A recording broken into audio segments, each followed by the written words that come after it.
Intro hook, fast-paced, urgent cable news tone December 2009.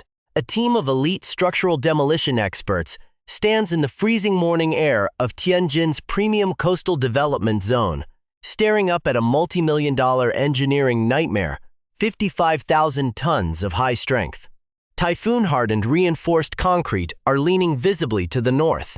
Underneath the glossy, half-finished facade, snapped load paths, severely sheared megacolumns, and a critical drop zone completely surrounded by high-density residential blocks, a major municipal highway, and a crowded public park.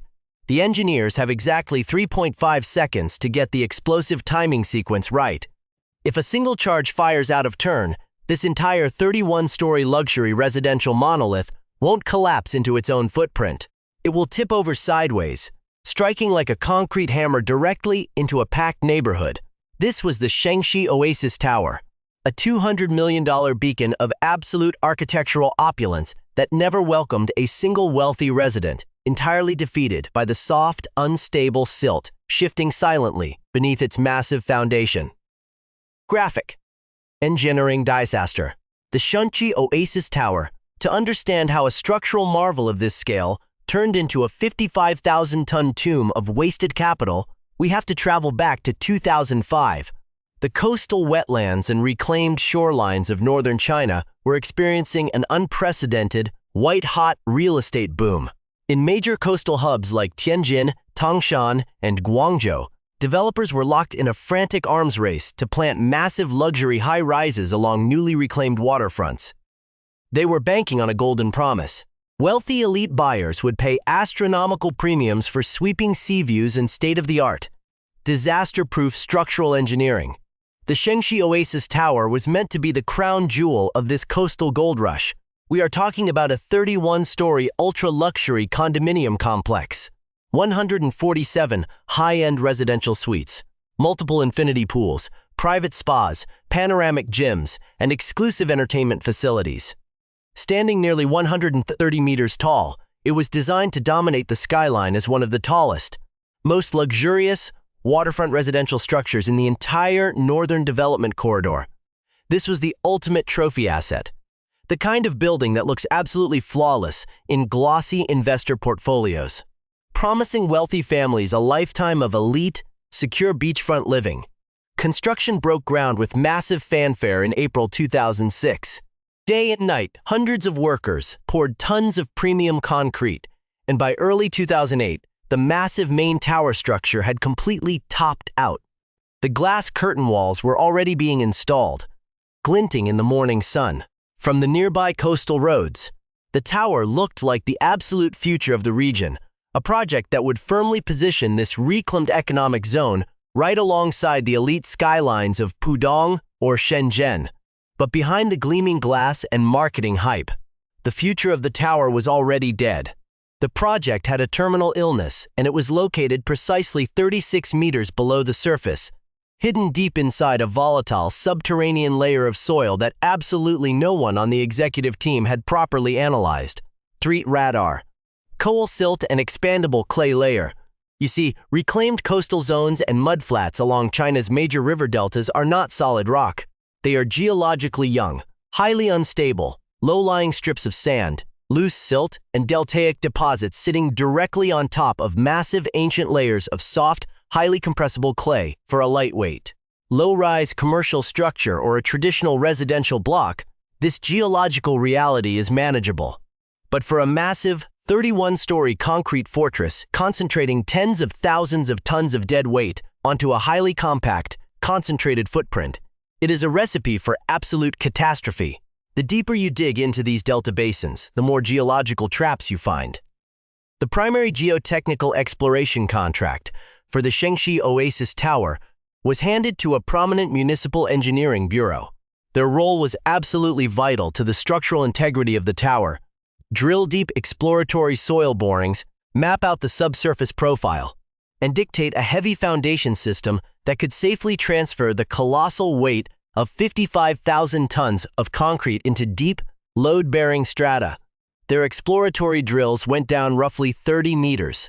Based on what they observed in those initial 30 meters, their engineering recommendations seemed perfectly sound.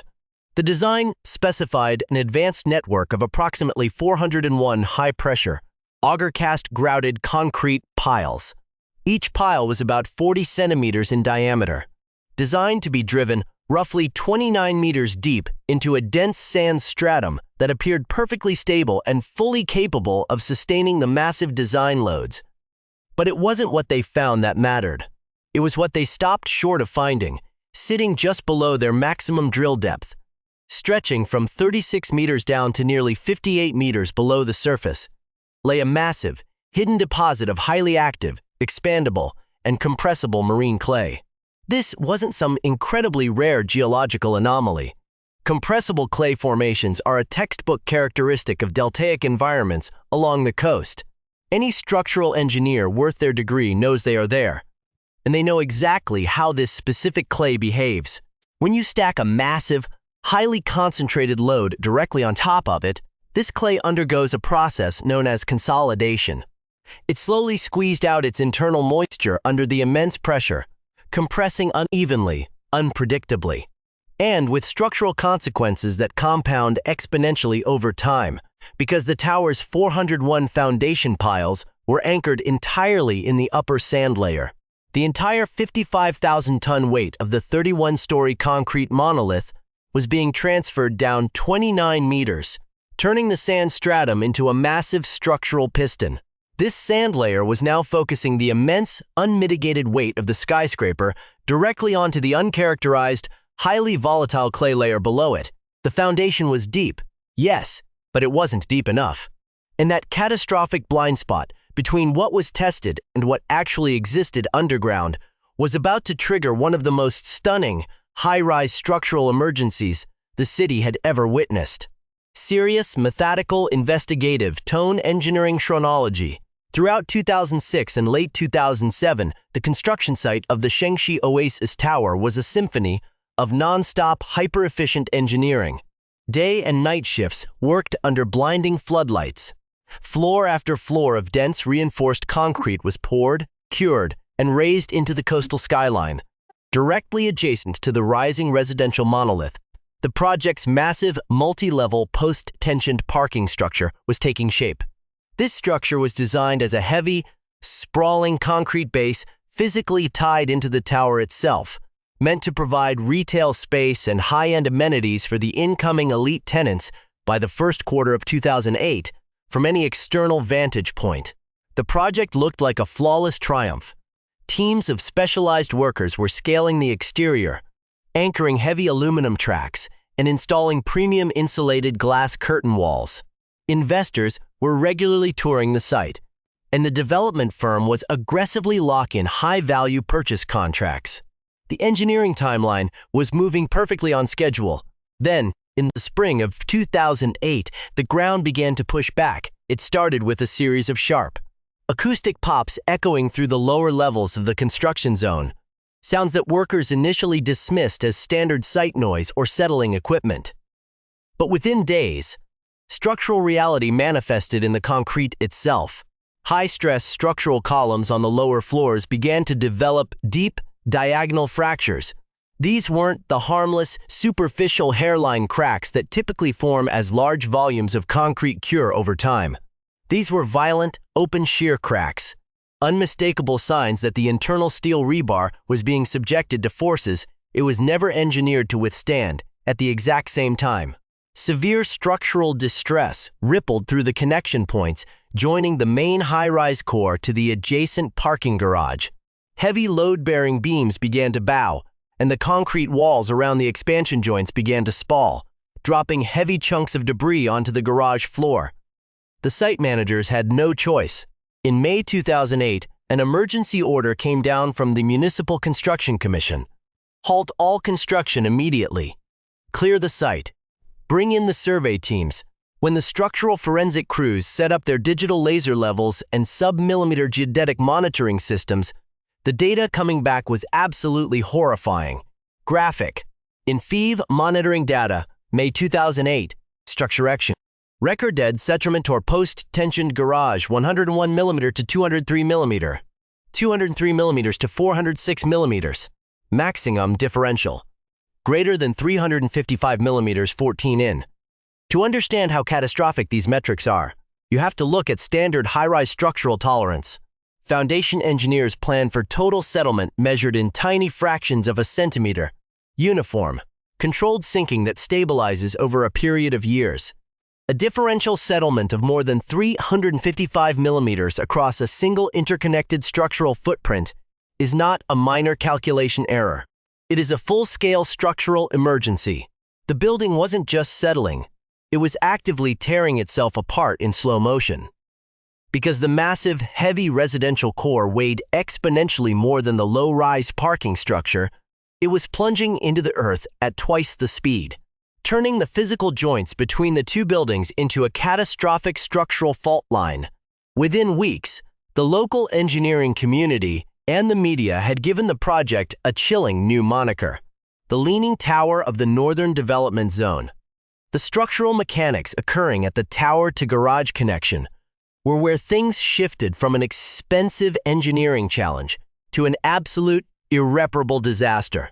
In an attempt to create a seamless open-concept luxury layout, the design team had rigidly tied the 31-story concrete tower directly into the post-tensioned garage framework. They were physically welded and poured as a single, integrated macro system.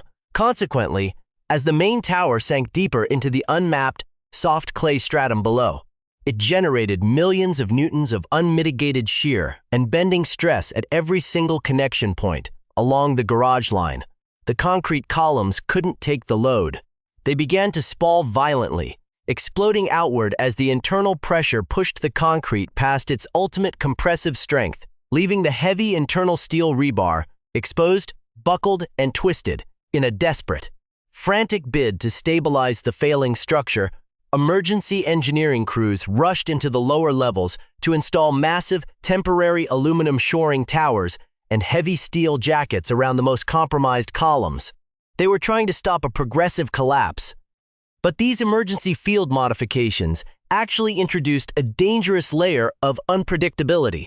Standard high-rise engineering models rely entirely on highly predictable, uniform load paths, forces traveling straight down designed columns into the foundation.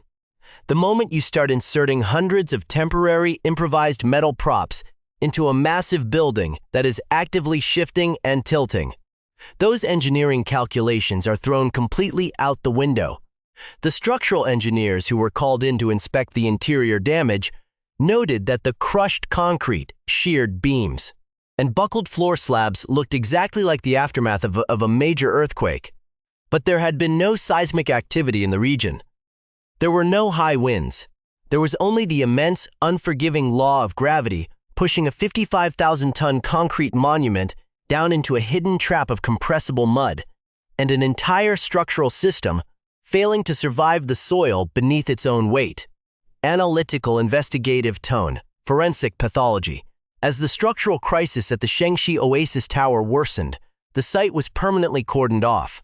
The local housing bureau and the Municipal Construction Commission demanded an absolute accounting of how a premier development could suffer a terminal foundation failure before a single unit was occupied.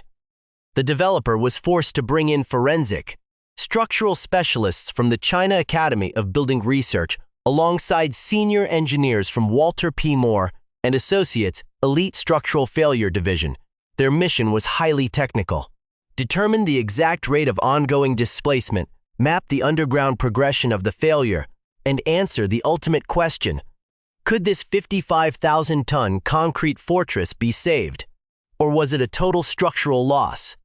The forensic team immediately deployed deep subsurface geomechanical monitoring and sonic borehole testing. Their findings completely verified case scenarios suggested by the initial laser survey. The hidden marine clay layer, sitting just 20 feet below the tips of the 401 foundation piles, was undergoing massive, unmitigated hydrodynamic consolidation under the colossal weight of the 31-story high-rise. The water trapped within the microscopic pores of the clay was being violently squeezed out. As the water escaped, the clay plate-like minerals collapsed in on themselves, causing the entire stratum to shrink. Worse, because the geological deposit varied slightly in thickness beneath the site, The clay was compressing unevenly. This was the exact mechanism driving the catastrophic differential settlement. The building was caught in a continuous downward spiral. The heavier the tower became as interior finishes were added, the harder it pressed onto the sand, the more the underlying clay compressed, and the further the building tilted. The forensic team's long-term sensors revealed a terrifying truth. The clay was still actively compressing. The tower was still moving, and there was no indication it would stop anytime soon. Infographic: The Mechanics of Qualisingdation-Felsure. Stage 1. Load imposition. 55,000 short tons of dead weight concentrated via 95-foot piles into a narrow sand stratums. Stage 2. Stress. Concentration. The sand stratum acts as a solid plate, transferring 100% of the load directly onto the unmapped clay layer below. Stage 3. Hydrodynamic pore evacuation. Water is compressed out of the deep clay layer, initiating uneven, rapid consolidation. Stage 4. Structural shearing. Differential settlement exceeds 14 inches, tearing the main tower away from its parking foundation and fracturing primary load-bearing columns. The forensic engineers noted that repairs were technically conceivable on paper, but the real-world execution would require an unprecedented, astronomically expensive engineering intervention. To save the Shengxi Oasis Tower, workers would have to completely sever the structural connections between the massive residential core and the post-tensioned garage. Then, crews would have to perform a massive high-pressure underpinning operation, drilling hundreds of entirely new, micro-diameter steel and concrete piles straight through the existing foundation, down past the sand, completely through the volatile 70-foot thick clay layer, and anchor them directly into deep, solid bedrock. Simultaneously, a massive network of synchronized hydraulic jacks would need to be installed beneath the main columns to slowly lift, level, and stabilize the tilted structure. The complexity of such an operation would be extraordinary, and the financial cost would easily dwarf the original construction budget. But the real death blow to the project wasn't the engineering complexity. It was the brutal market economics of real estate. Even if the municipal authorities approved the repair plan, and even if every single structural jack operated perfectly to level the building, the developer would still be left trying to market ultra-luxury, premium-priced condominiums in a high-rise that every single citizen, investor, and real estate broker in the country now openly called the Leaning Tower. The brand was completely poisoned. The structural prestige required to sell high-end waterfront real estate had vanished entirely. No elite buyer would ever risk their capital, or their life, on a building that had spent months sinking into a mudflat.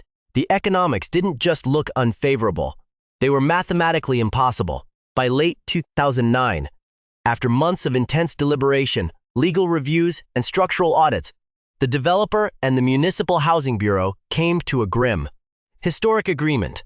The Shengxi Oasis Tower could not be salvaged. The only viable path forward to protect public safety and mitigate ongoing liabilities was to completely tear the skyscraper down. But before the first explosive charge could ever be wired into the building's fractured columns, a massive, multi-million-dollar legal war erupted in the local courts. The blame game had officially begun, and the technical evidence laid bare a shocking series of professional oversights.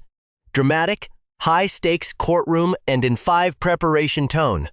In July 2008, before a single ounce of concrete could be cleared from the site, the litigation phase of the disaster exploded into the municipal intermediate courts. The development consortium filed a massive, unprecedented $125 million structural negligence lawsuit against the primary geotechnical firm, the local subsidiary of Rabba Kistner's engineering partners, and the principal structural designers from Datum Engineers.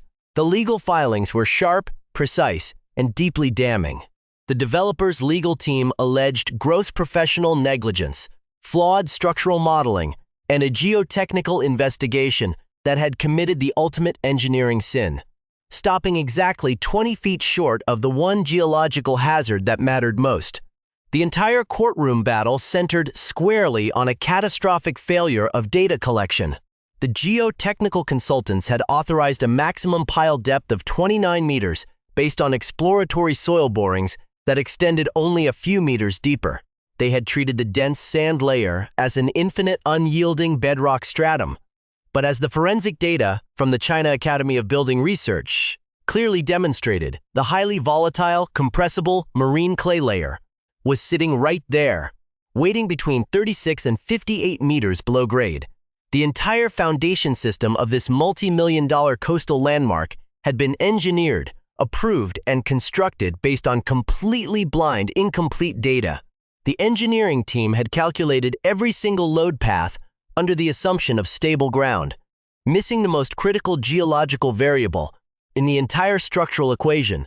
Publicly, the geotechnical firm fiercely defended their work, claiming that their soil sampling protocol conformed strictly to the baseline regional parameters available at the time of initial design, and pointing fingers back at the structural engineers for altering the vinyl dead weight distribution of the tower without requesting secondary deep core testing. The case wound its way through the provincial higher appellate courts, turning into a dense maze of technical countersuits, expert testimonies, and non-disclosure motions. Eventually, the developers quietly withdrew their formal appeal. In the specialized realm of high-stakes corporate engineering litigation, such a strategic retreat almost always signals a massive, confidential, out-of-court settlement rather than a public exoneration of fault. No one was ever publicly forced to take the stand and accept sole responsibility for the failure. But legal maneuvering changed absolutely nothing on the ground. The lawsuit could drag on for years in corporate boardrooms. But out on the waterfront, the physical tower was still an active, sinking hazard that had to come down immediately. The logistical nightmare. Enter Controlled Demolition Incorporated. The engineering challenge now shifted from construction to destruction. This was not going to be a conventional mechanical demolition. This wasn't a standard steel frame office block or a lightweight brick residential complex that could be slowly dismantled using heavy excavators and high-reach wrecking cranes. The Shengxi Oasis Tower had been meticulously engineered to be an absolute concrete fortress, built specifically to survive Category 5 typhoons and extreme seismic forces. The central core walls were massive, up to 76 centimeters thick, and packed with dense networks of heavy-gauge, high-tensile steel rebar. The concrete itself was a specialized, high-performance mix designed to resist the exact types of kinetic forces that engineers typically use to bring a building down. Using traditional mechanical smashing methods would have taken more than 18 months of continuous, high-risk labor, cost an absolute fortune, and exposed the surrounding residential neighborhoods to massive toxic plumes of concrete dust for over a year. The Municipal Construction Commission knew there was only one viable option: a high-velocity explosive implosion. They awarded the high-stakes contract to the world's most elite demolition team, Controlled Demolition Incorporated.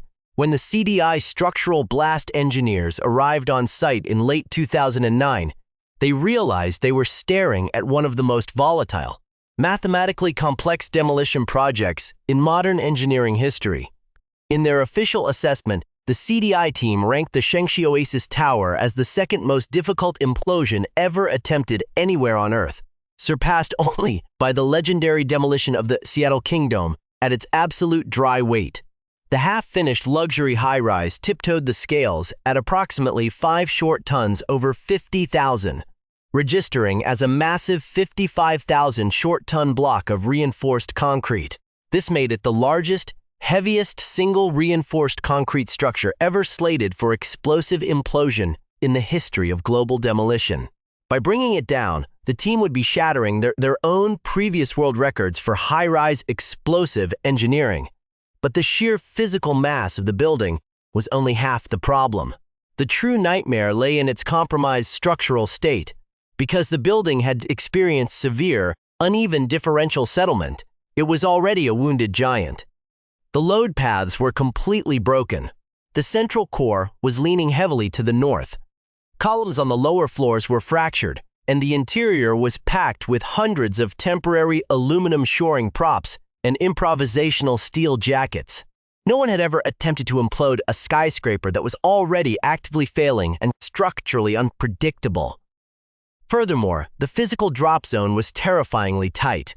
The base of the tower was closely hemmed in on nearly every side by high-density luxury residential complexes, the multi-lane Provincial Highway 100, and extensively developed public municipal parklands. The margin for error was absolute zero. If the building fell even slightly off its calculated axis, it wouldn't drop cleanly into its own basement. It would topple like a giant concrete tree, crushing hundreds of nearby homes and severing critical municipal infrastructure. The script for the perfect collapse master demolition plan required a level of kinetic precision that bordered on the miraculous. The blast script was broken down into three distinct hyper-engineered physical phases, all occurring within a matter of seconds. First, the explosive charges had to instantly blow out specific internal supports to physically straighten the northward-leaning tower. Second, a secondary wave of delays had to tilt the entire 130-meter-tall monolith approximately 15 degrees eastward, away from the residential neighborhoods and toward the open waterfront. Third, the final sequence of charges had to completely obliterate the lower structural core, dropping the massive tower vertically, straight down into its own footprint. The entire event, from the first detonation to the final collapse of the roofline, had to happen in exactly 12.5 seconds to prepare for this high-stakes kinetic ballet. The demolition crews had to completely reinvent their standard operating procedures. For the first time in the history of high-rise implosions, specialized crews spent weeks using heavy pneumatic drills to pre-blast precise, calibrated relief openings directly into the tower's massive 30-inch thick concrete core walls. These cores were so incredibly thick and heavily laced with industrial rebar that the engineers could not guarantee that standard blasting charges would fracture them during the live sequence. Without these pre-cut failure points, the rigid core might stay intact as the building fell, causing the top half of the skyscraper to pivot dangerously outward toward the surrounding streets. Simultaneously, engineers threaded hundreds of meters of ultra-high tensile steel cables completely through the upper floors of the structural skeleton. These cables were anchored deep into the ground at precise angles, designed to act as massive mechanical reins. As the building dropped, these steel cables would physically tension, guiding the building's internal rotation and forcing the collapsing mass to fall strictly within the tight boundary lines of the designated drop zone. As the final countdown approached in December 2009, the entire surrounding district was placed under an absolute military-grade security lockdown. A massive exclusion zone was established by municipal fire rescue and police units. More than 2,000 nearby residents were completely evacuated from their homes, packed into temporary shelters, or moved into hotels blocks away. Traffic along Provincial Highway 100 was brought to a dead halt, and emergency response teams lined the perimeters with high-volume water cannons to combat the incoming dust cloud.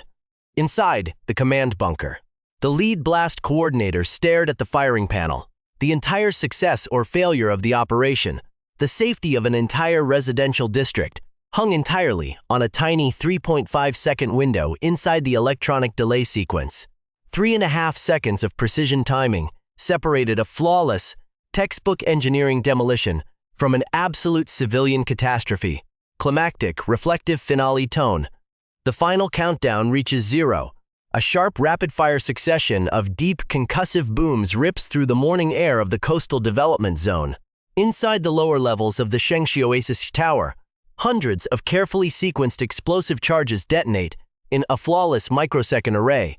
The pre-weakened, 76-centimeter-thick concrete core walls fracture precisely on cue. The high-tensile steel cables snap taut, groaning under immense tension as they instantly dictate the falling giant's rotation. For a split second, the 31-story tower appears to stand perfectly straight, its long-standing northward lean corrected by the initial blast wave. Then, obeying the precise laws of kinetic demolition, the massive structure tilts exactly 15 degrees eastward toward the open waterfront before completely pancaking straight down into its own basement, exactly 12.5 seconds. That is all it took. 55,000 short tons of premium, typhoon-hardened, reinforced concrete, representing 3 full years of grueling, non-stop physical construction and $200 million of elite investment capital, collapsed into a neat, uniform pile of smoking rubble. It takes longer to pour a single cup of morning coffee than it took for gravity to reclaim the tallest residential structure on the local shoreline. Graphic, 200 m. Reclaimed land property disaster, the dust cloud eventually cleared, accelerated by high-pressure municipal water cannons. But the socioeconomic wreckage left in the wake of the Shengxi Oasis Tower would persist for over a decade. The cold, stark reality of the project remains unprecedented. Nobody ever lived in the Shengxi Oasis Tower. 147 ultra-luxury waterfront condominiums, fitted with premium fixtures and marketed as the ultimate achievement in modern real estate, never welcomed a single family. Not a single resident ever walked through the grand lobby doors as an owner. For the wealthy individual buyers who had poured their life savings, business capital, or family wealth into locking down early purchase deposits, the implosion initiated a brutal descent into legal and financial limbo. Families who had mapped out their entire futures around these units, structuring retirement plans, multi-generational vacation schedules, and major investment portfolios, suddenly found themselves holding completely worthless contracts for a piece of sky that no longer existed, because the development firm faced immediate asset freezes and a web of complex corporate lawsuits. These buyers were left waiting years for even a partial resolution or a fraction of their capital to be returned through municipal arbitration. The sudden violent end of the Shengxi Oasis Tower sent an immediate, icy shockwave through the entire regional real estate market. The core marketing pitch for luxury coastal developments along reclaimed mudflats had always relied on a single, non-negotiable premise: that modern engineering could safely conquer any terrain, anchoring massive, heavy towers into any strip of sand or silt. The dramatic failure of the Shengxi Oasis Tower proved to the public, the banks, and savvy investors that architectural confidence is only as reliable as the deep geotechnical core data underneath the foundation. For a premium stretch of coastline that was actively trying to draw in billions of development dollars, this harsh lesson could not have arrived at a worse possible time. In the years following the blast, the spectacular footage of the demolition took on a prominent life of its own. It became an instantly recognizable media spectacle, analyzed extensively in engineering documentaries, academic journals, and structural engineering classrooms across the globe. The implosion that should never have been necessary became the absolute most famous thing the Shengxi Oasis Tower ever produced. Within the elite structural engineering community, the project was permanently cataloged as a legendary case study on the mechanics of catastrophic foundation failure. It is now universally cited in professional seminars to illustrate the critical importance of extensive, deep subsurface exploration, conservative design safety margins on river deltas, and the devastating cascading failures that occur when blind assumptions replace strict geological verification. If you stop your soil drills just 20 feet short of a major geological hazard, every single floor you build above ground is simply a countdown to an inevitable disaster. The gleaming high-rise that was supposed to prove humans could master the shifting soils of the waterfront ended up proving the exact opposite. Long after the last truckload of crushed concrete rubble was hauled away from the vacant site, the building's infamous nickname lingered across the coastline. The Leaning Tower of the Northern Development Zone, $200 million of modern luxury, completely undone by a hidden layer of clay that sat just a few meters below where anyone thought to look.